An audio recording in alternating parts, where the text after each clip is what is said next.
Anggota DPRD Provinsi Riau Marwan Yohanes mendukung Menteri Dalam Negeri Tito Karnavian yang memperbolehkan aparatur sipil negara untuk menghadiri kampanye di pemilihan kepala daerah Riau.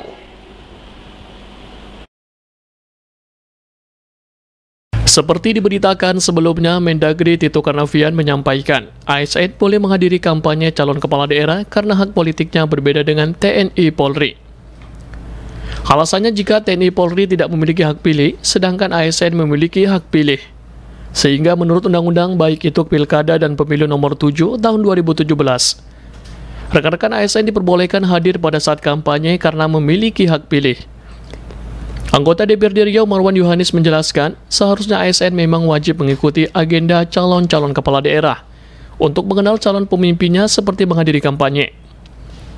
Pasalnya apabila calon tersebut terpilih, maka ASN yang akan berinteraksi langsung dengan kepala daerah tersebut. Lebih lanjut ia menjelaskan, pembatasan ASN seharusnya hanya agar tidak menjadi anggota partai atau ikut berkampanye. Karena ASN ini harus mengerti siapa yang dipilih. Pernah menjadi peserta Lemhanas di tahun 2008. Salah satu yang saya sampaikan dalam rekomendasi karena diminta perorangan adalah pemilihan itu harus memang lebih baik kalau menurut pemikiran saya waktu itu, dan sampai hari ini masih baik di legislatif dengan sistem perwakilan. Apakah itu tingkat kabupaten, tingkat provinsi, ataupun tingkat pusat. Kenapa?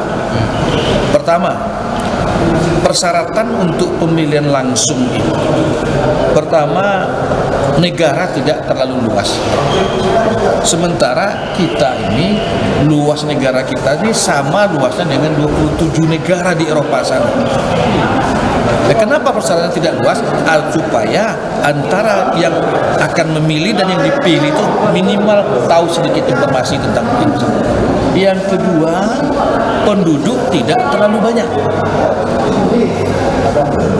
Kenapa penduduk tidak terlalu banyak dipersyaratkan itu? Itu sama dengan yang tadi, agar antara yang akan dipilih dengan memilih minimal punya hubungan.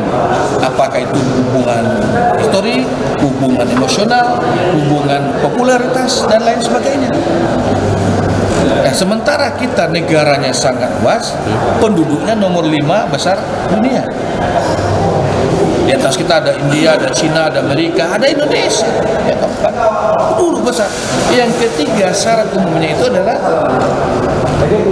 minimal pendidikan masyarakatnya sudah SLT. Kenapa? Karena dia akan menyoblos.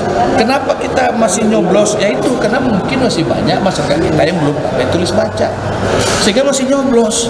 Kalau sudah pandai tulis baca, mungkin disuruh nulis.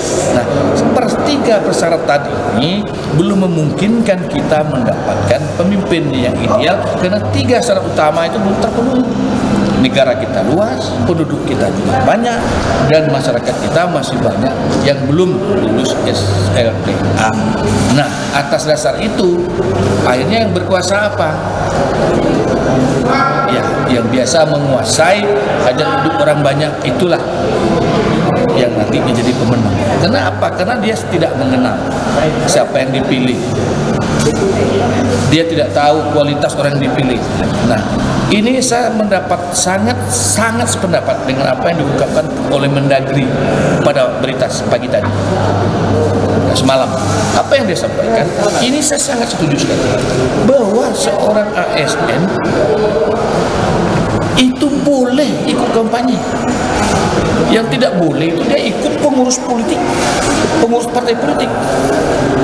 Ya bagaimana dia tidak boleh ikut kampanye? Karena dari dulu itu yang saya perjuangkan. Cuman kadang-kadang kan dipolitisir. Dia ikut kampanye itu wajib. Kenapa? Dia harus memilih.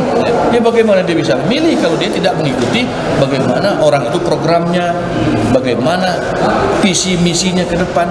Kalau pegawai negeri tidak boleh ikut hadir dalam kegiatan-kegiatan politik seperti itu, ya bagaimana dia menentukan pilihan?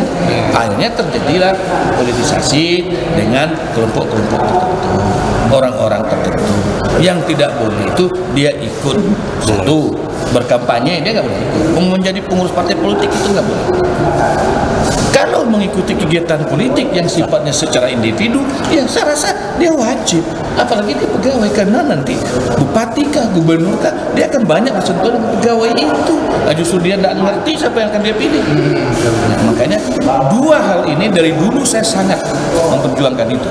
Sehingga rekomendasi saya ketika di Lemhanas dulu tahun 2008 adalah Indonesia itu masih cocok dengan sistem perwakilan. Secara perlahan sekarang pendidikan masyarakat kita sudah mulai baik. Kalau itu sudah tercapai oleh kita nanti, monggo. Marwan Yohanes mengharapkan implementasi ini segera dilakukan. Fresti dan Danata melaporkan.